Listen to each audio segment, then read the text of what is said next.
8월 23일 귀한 주일 강단을 부족한 저에게 허락해 주신 하나님께 먼저 감사드립니다. 그리고 존경하는 김경진 목사님, 많은 교회 지도자 여러분들께 감사드립니다. 늘 교회를 방문하면 은혜가 있습니다. 은혜가 넘칩니다. 제가 먼저 은혜를 받는데 그 중에 하나가 우리 두 분의 찬양, 오늘 너무 감사합니다. 맞습니다. 우리 하나님의 인자하심이 생명보다도 더 귀하다. 생명보다도 더 귀하다. 내가 이를 남은 평생에 송축하겠다. 귀한 찬양의 말씀입니다. 하나님의 귀한 말씀을 그 내용 그대로 찬양을 드리는 것보다 더 큰 축복이 없을 것 같습니다. 오늘 우리에게 하나님께서는 귀한 말씀을 또 준비해 주셨습니다. 신앙의 전환점이라는 하나님의 말씀의 제목입니다. 여러분, 코끼리가 한 마리가 있습니다. 코끼리가 한 마리가 있는데 그게 개미 하나를 얹어 보십시다. 코끼리 위에 개미를 얹는다고 그래서 코끼리가 어떤 영향이 가지 않습니다. 그런데 한 마리가 아니라 한 마리씩 계속 얹어 가 보십시다. 개미가 100마리가 되고 10,000마리가 되고 1000마리가 되고 10,000,000마리가 되고 수억만 마리의 개미가 코끼리 위에 올라갔을 때는 어느 순간에 개미 하나를 얻는 순간에 코끼리는 넘어질 것입니다. 우리는 흔히 개미 한 마리에 가지고 있는 그 무게를 무시합니다. 그러나 코끼리가 넘어지는 그 순간, 우리는 흔히 수학적으로 변곡점이라고 그러죠. 발화점이라고도 얘기할 수 있고 임계점이라고도 얘기할 수 있습니다. 그런데 오늘은 우리 신앙과 더불어서 저는 전환이라고 우리에게 말하고 싶습니다.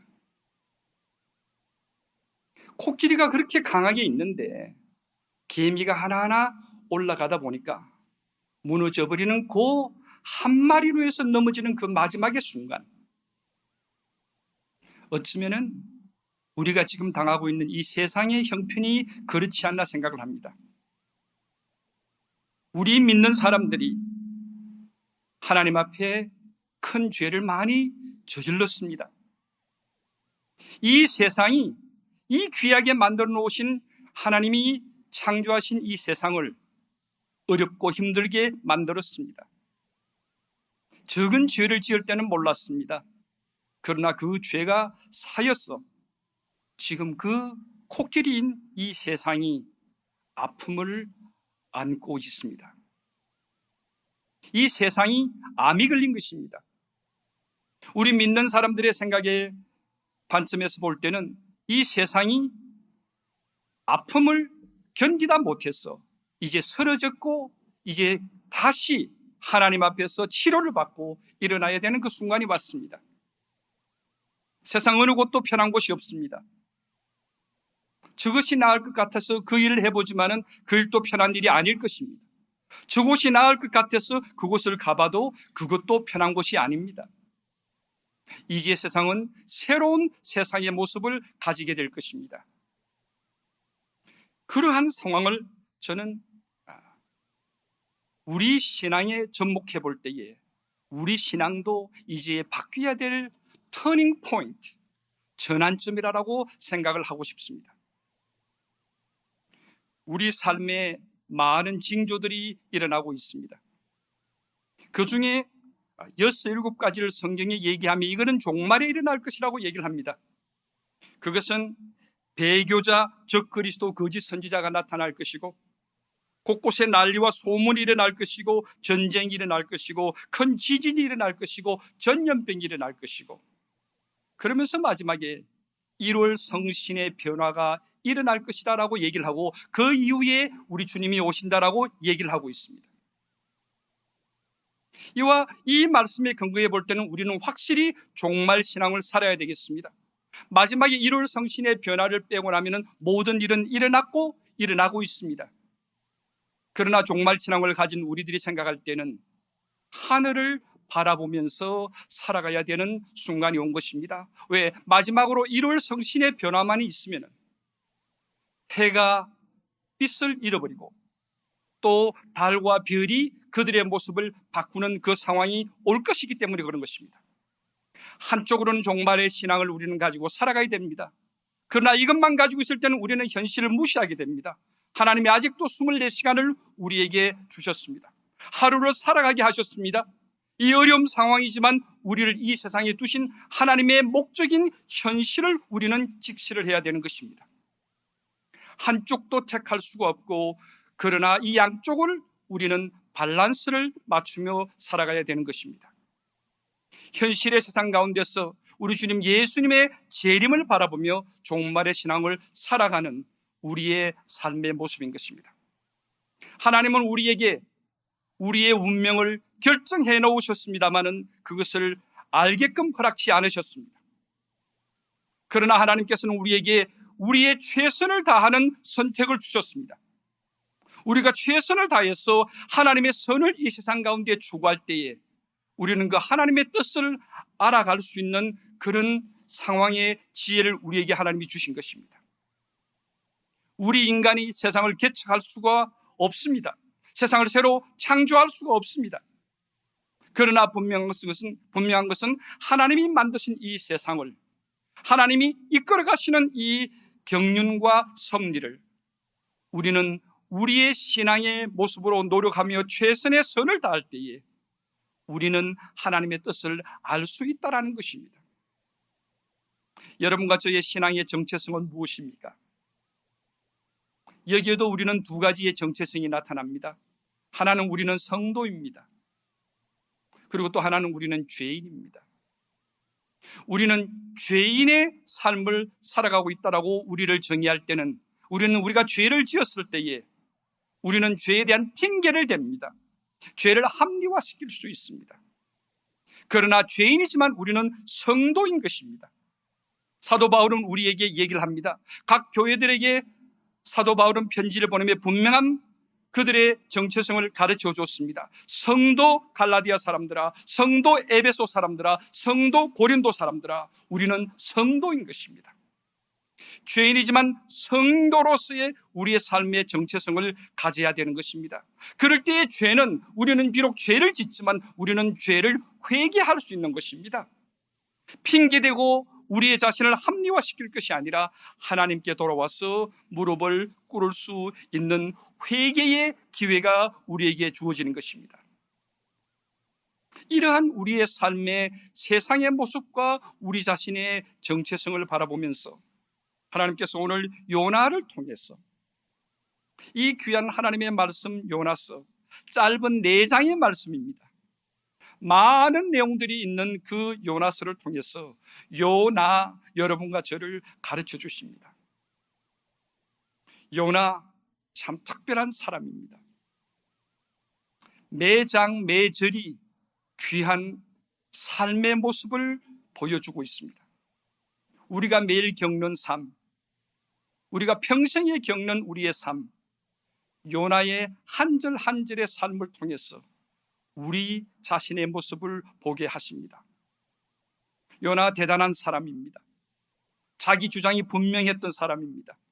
자기 소신이 확실했던 사람입니다. 자기가 겪었던 것, 자기가 본 것, 자기가 알고 있는 것이 100% 맞다고 믿는 사람이었습니다. 1+1은 요나에게는 반드시 2였습니다. 심지어 성경에 가보면 4장에 가보면 요나가 하나님도 알고 있다라고 본인이 고백을 합니다. 이것은 귀한 고백이, 이것은 쉬운 고백이 아닙니다. 인간이 하나님을 알고 있다라고 얘기하는 것은 참 쉬운 고백이 아닌데 분명히 요나는 그렇게 자기 자신 고백하고 있습니다.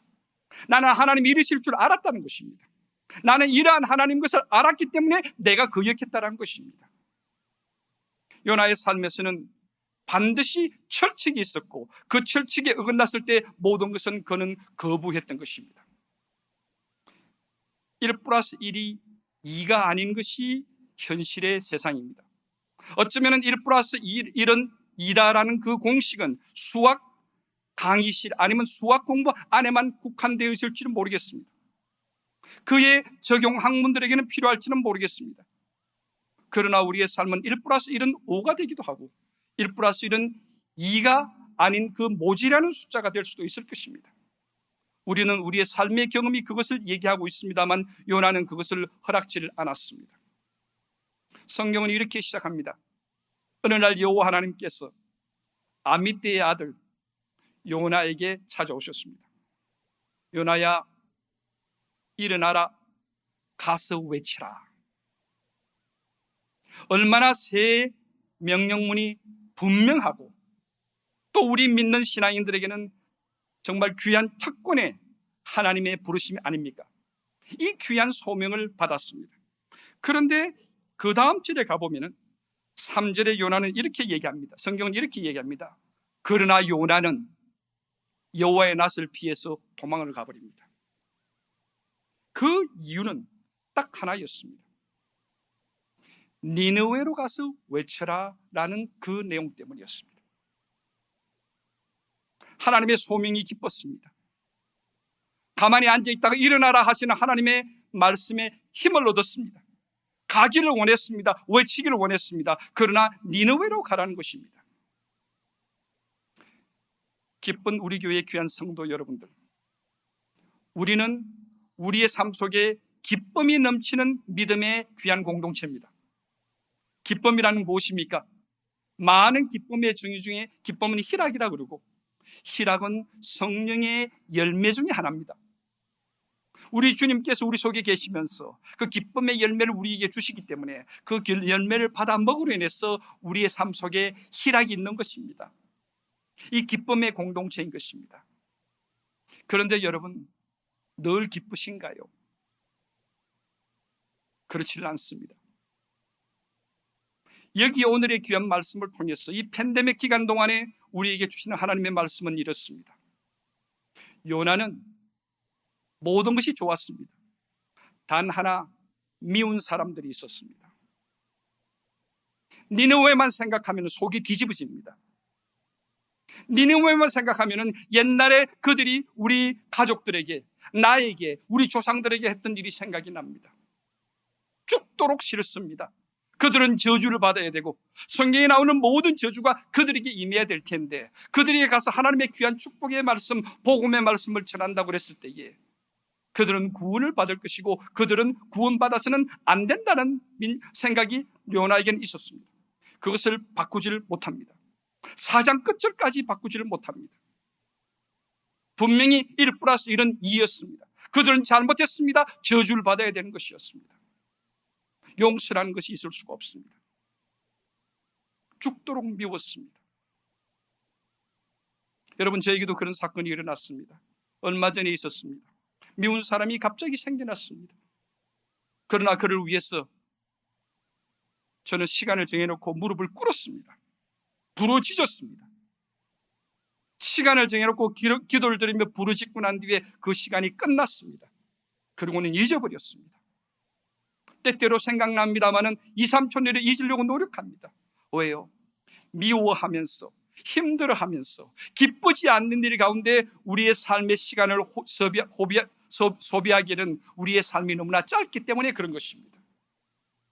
감사 기쁨의 시간도 우리에게는 길지가 않는데 이렇게 미운 사람들 가운데서, 이런 미워하는 상황 가운데서 내 자신을 던져놓고 시간을 보낸다는 것, 하나님의 귀한 아들, 하나님의 귀한 딸 성도들의 삶이 아니기 때문에 그런 것입니다. 하나님은 그렇게 할 수 있게끔 저에게 허락해 주셨습니다. 여러분들에게도 그렇게 해 주시리라 믿습니다. 여러분의 삶 속에 내가 밉도록, 정말 죽도록 미운 상황, 일들, 사람들이 있습니까? 오늘 요나를 통해서 여러분의 삶 속에 새로운 전환을 하시기를 바랍니다. 때때로는 그 미움의 대상이 나 자신이 될 수가 있습니다. 요나는 미운 것이 나중에 하나님도 미웠습니다. 하나님께 성까지 내면서 기도를 드립니다. 그런 상황이 있을 수 있습니다. 그러나 우리의 삶은 길지가 않습니다. 남은 시간 기쁨을 가지고 감사하며 남은 시간을 보내시면 좋겠습니다. 우리가 아는 대로 요나가 예루살렘에서 욥바로 내려가고 욥바에서 다시스로 가는 배를 타고 가다가 이제 바다 풍랑이 일어서 그 선원들에게 자기를 던져 죽이라고 그럽니다. 그리고 선원들이 던져 죽였습니다. 여러분 보십시오. 내가 미운 사람이 미운데 내가 죽어도 저 사람은 살릴 수 없다는 겁니다. 내가 죽어도 저 사람하고는 관계를 내가 갖지를 못한다는 것입니다. 여러분, 이 세상에 많은 팬데믹의 문제 중에서 여러 가지 문제들이 우리에게 다가옵니다. 그러나 그 중에서 물질적인 문제가 우리에게는 아주 급박하게 갑자기 우리에게 다가옵니다. 그러나 기억하십시다. 물질의 시험은 가장 쉬운 시험 중에 하나입니다. 사실 21세기를 살아가는 미국에 있는 우리 귀한 여러 성도님들, 그리고 저 자신을 포함해서 우리에게 물질의 문제가 다가옵니다. 그러나 그 문제는, 물질의 문제는 가장 적은 시험 중에 하나인 것 같습니다. 관계가 복잡하든지, 가정이 어려워지든지, 육신의 몸에 어려움이 오든지, 삶의 희망이 사라져가는 영적인, 정신적인 문제가 왔을 때는 우리는 더 고통스럽습니다. 이 요나, 자기 자신을 던지라는 것입니다. 그만큼 주변에 힘들게 하는 어려운 것이 있으면 이번 기회에 해결하시길 바랍니다. 해결하시길 바랍니다. 이 팬데믹 기간에 하나님께서 많은 것을 접어두시고, 많은 것을 닫아주시고, 많은 것을 막아주시면서 하나님께서 나 자신과 하나님이 세상의 중심이라는 것을 다시 회복시켜 주시기 위한 귀한 기회인 것입니다. 여러분, 여기에 보시면은 요나를 집어 던졌습니다. 바다에 요나를 집어 던졌습니다. 던지고 나니까 바다가 잔잔해졌습니다. 바다가 잔잔해지니 이 선원들이, 믿지 않는 사람들이 하나님을 경외하기 시작했습니다. 여러분, 여기에 우리는 중요한 교훈이 있습니다. 아무리 요나가 불순종한다 할지라도 요나의 불순종을 통해서도 하나님은 하나님의 목적, 믿지 않는 사람들에게 하나님 되심을 증거하고 계신다는 것입니다. 결국엔 요나의 불순종이 하나님께서는 선교로 사용하셨던 것입니다. 내가 어떤 삶의 모습을 가지고 살아간다 할지라도 하나님은 하나님의 뜻을 하나님이 직접 행하십니다. 우리는 그러한 귀한 하나님의 이 세상 사역 가운데 남은 생을, 우리의 삶이 얼마나 남았는지는 우리는 알 수가 없습니다. 그러나 이 귀한 생의 삶 속에 우리 자신을 집어넣어서 하나님의 마음을 기쁘시게 하고 하나님의 마음에 흡족함을 드리는 여러분과 제가 되었으면 좋겠습니다. 오늘 1장 17절의 말씀입니다. 여호와께서 이미 큰 물고기를 예비하사 요나를 삼키게 하셨으므로 요나가 밤낮 사흘을 물고기 뱃속에 있었습니다. 여러분, 밤낮 사흘이었습니다. 요나의 마음이 얼마나 강팍한지 모릅니다. 여러분, 저 같으면 아마 물속에 떨어졌다, 첫째는 떨어지기를 원치 않고 제 마음을 바꿨겠죠. 그러한 독한 마음이 있더라도 물속에 떨어졌을 때에 그때쯤 마음을 아마 바꾸려고 했을 것입니다. 여기 성경 말씀은 이미라는 단어가 있습니다. 다르게 얘기하면 미리라는 단어입니다. 하나님께서 미리 큰 물고기를 준비하셨던 것입니다. 이거는 과거 분사입니다. 요나가 물속으로 던져지기 전에 미리 하나님께서는 큰 물고기를 밑에 한 마리 준비하고 계셨던 것입니다. 여러분, 여기에 보면은요, 큰 물고기야, 아마 세상에 한 마리일지도 모르겠습니다. 하나님께서는 그 한 마리의 물고기를 그냥 그대로 기적으로 만드실 수도 있었겠습니다만은 하나님께서는 그 하나의 물고기를, 한 마리의 물고기를 어릴 적부터 키워오셨습니다. 요나의 그 순간을 위해서 수많은 시간을 하나님께서 그 물고기를 키워오셨다고 저는 믿습니다. 그 말씀은 하나님께서 적은 그 요나의 그 마음을 하나님께서 가르쳐 주시고 교훈하시기 위해서 그 긴 세월의 큰 물고기를 하나님은 준비하셨다는 것입니다. 이것이 하나님의 마음입니다. 하나님은 우리를 위해서 이 세상에 수십억의 사람들이 있지만은 그리고 많은 사람들이 이 세상을 거쳐갔지만 나 개인을 향한, 나를 향한 특별한 하나님의 뜻과 계획과 사랑이 있다는 것입니다. 주의 인자하심이 신묘막측하고 주의 인자하심이 내 생에 평생에 나를 따라간다는 것입니다. 세상이 무너져도 시편 91편에 나오는 말씀과 같이 전염병으로 1000명이 왼쪽에 쏟아지고 10,000명이 오른쪽에 쏟아지고 앞뒤로 수많은 사람이 쓰러진다 할지라도 하나님은 나를 지키십니다. 하나님은 나를 붙드십니다. 하나님은 내 가정을 지키십니다. 하나님은 기쁜 우리 교회를 붙드십니다. 안고 계십니다.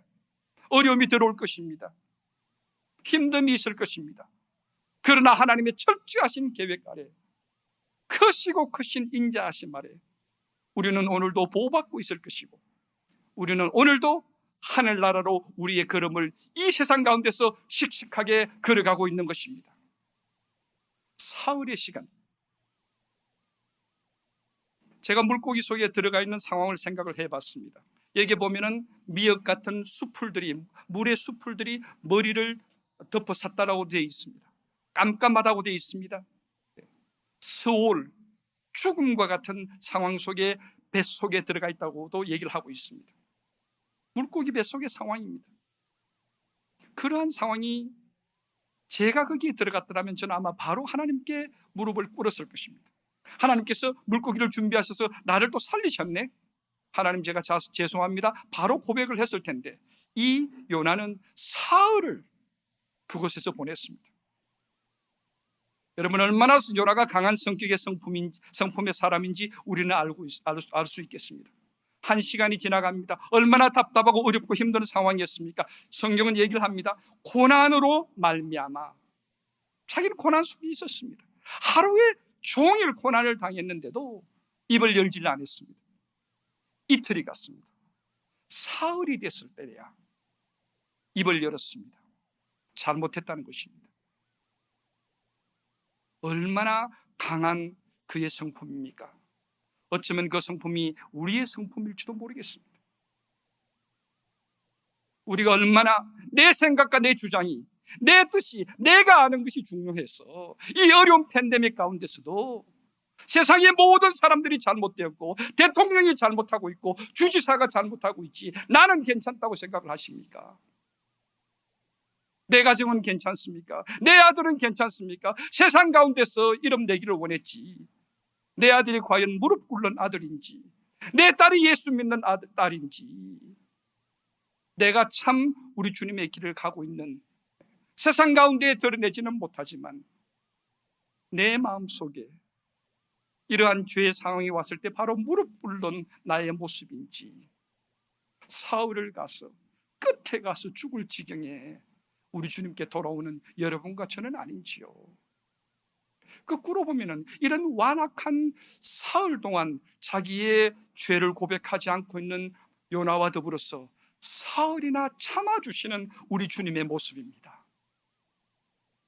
그 고통스러워하고 그 어려워하고 힘들어하는 요나를 하나님께서는 기다리고 계셨던 것입니다.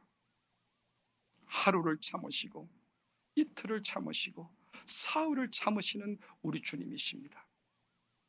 여러분, 우리 주님 아직도 참으십니다. 이 참아주시는 주님 인격적으로 만나셔서 성경은 얘기를 합니다. 내가 받는 고난으로 말미암아 여호와께 불러 아뢰었더니 주께서 내게 대답하셨고, 불러 아뢰었더니 대답하셨고, 내가 소울의 뱃속에서 부러지졌더니 내 음성을 들으셨습니다. 내가 주님께 입을 열 때마다 하나님 크신 귀로 들으십니다. 내가 주님께 부탁할 때마다 하나님 크신 손으로 우리를 안아주시면서 이를 행하실 것입니다. 우리 자신을 하나님께 드리는, 온전히 드리는 귀한 팬데믹의 시간이 되었으면 좋겠습니다. 하나님 아직도 기다리십니다. 우리를 기다리십니다. 요나의 고백은 뒤에 이렇게 넘어갑니다. 거짓되고 헛된 것을 숭상하는 모든 자는 자기에게 베푸신 은혜를 버렸사오나,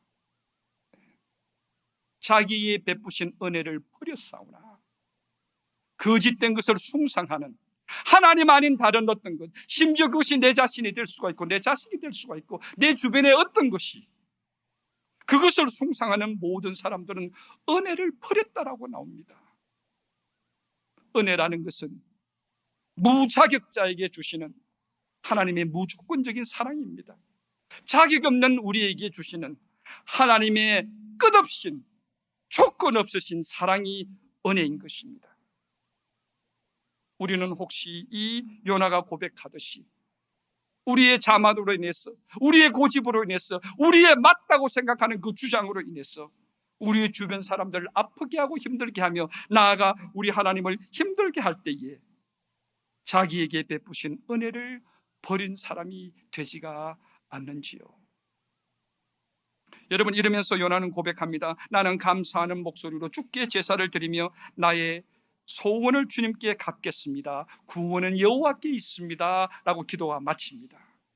기도가 마쳤을 때에 하나님께서 큰 물고기에게 명하사 이 요나를 바닷가에서 토하게끔 하십니다. 요나의 기도가 응답받았습니다. 여러분, 하나님은 인격의 하나님이십니다.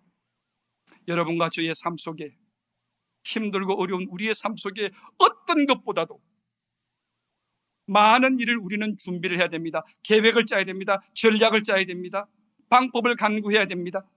그러한 가운데 가장 기본적으로 해야 될 것은 요나를 통해서 우리에게 주시는 요나가 드렸던 그 기도의 모습을 우리는 회복해야 되는 것입니다. 무엇보다도 성경은 이렇게 얘기를 합니다. 고난으로 말미암아 여호와께 아뢰었을 뿐만 아니라 소울의 뱃속에서 부르짖었다라고 되어 있습니다. 하나님께서 저에게도 이런 기도의 마음을 최근에 많이 주십니다. 무조건 무릎 꿇는 것입니다. 여러분, 무릎 꿇으십시다. 무릎을 꿇고 하나님께 부르짖으십시다. 은밀한 가운데 보시는 하나님께서 우리의 기도를 들으시고 우리가 원하는 것 이상으로, 생각하는 것 이상으로, 우리가 상상할 수 있는 것보다 더 많이 하나님의 은혜 가운데 있게끔 하실 것입니다. 이제까지의 여러분과 저의 삶은 육가 원칙에서 무엇을 어디에서 라는 것을 초점을 맞춰왔습니다. 어디서 무엇을 해야 될까? 이것을 이렇게 했더니 내가 잘 되었다. 성공을 위한 삶의 방향입니다. 그러나 이제는 이 어디서 무엇보다도 왜 어떻게 해야 되느냐,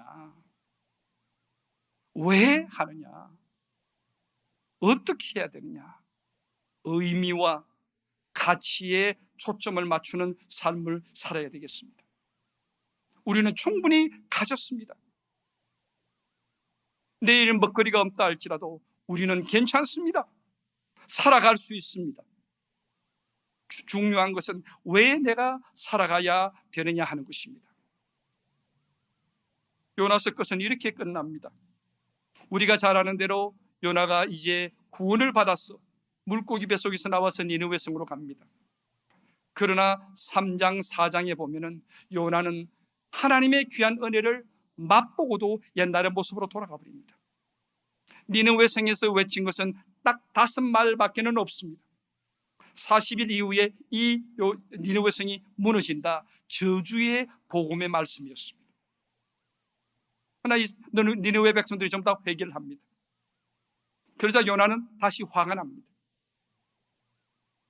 요나가 도망했을 때 하나님은 따라가셨습니다. 요나가 기도를 했을 때 하나님 기도를 들어주셨고 이루어주셨습니다. 요나가 불평을 하고 있는 것이 4장입니다. 요나가 불평했을 때 하나님은 가르쳐 주십니다. 그런데 여기에 44장의 11절 마지막 절입니다. 하나님께서 이렇게 가르쳐 주시면서 질문을 하십니다. 하물며 이 큰 성읍 니느웨에는 좌우를 분별하지 못하는 12만 명의 사람들이 있다. 또 가축도 많다.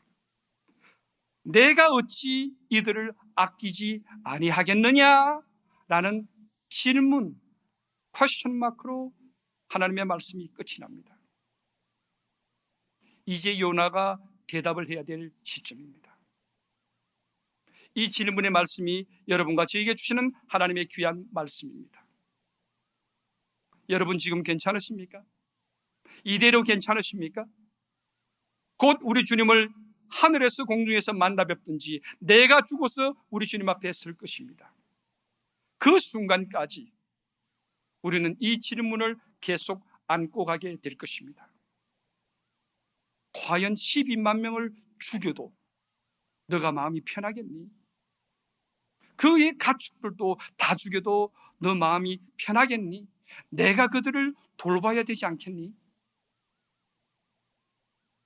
하나님은 140여 년을 더 니느웨 백성들을 보호하시고 나중에 아수르를 멸망시키십니다. 그러나 중요한 것은 요나의 대답입니다. 여러분과 저의 대답은 어떻습니까? 이 팬데믹 가운데서 그래도 무릎을 더 안 꿇을래? 나에게 더 부르짖어 봐라. 지금 이래로 괜찮겠니? 믿는 사람으로 괜찮겠니? 이렇게 살다 생을 끝내겠니? 지금 발화점에 와 있고 변곡점에 와 있고 이게 전환점에 와 있는데 이제는 바꿔봐라. 연약한 무릎을 힘을 줘서 이렇게 세우고 마음을 바로 붙들었어. 하나님 앞에 더 헌신해라. 순종해라. 내가 너에게 많은 은혜를 베풀마. 그렇게 안 하겠니? 이 한 주간 요나에게 던졌던 그 질문, 여러분과 저 마음속에 가지고 다니시면서 한 주간의 삶 속에서 하나님의 아들로서 하나님의 딸로서 답을 들으시는 귀한 축복의 한 주간이 되시기를 간절히 바랍니다.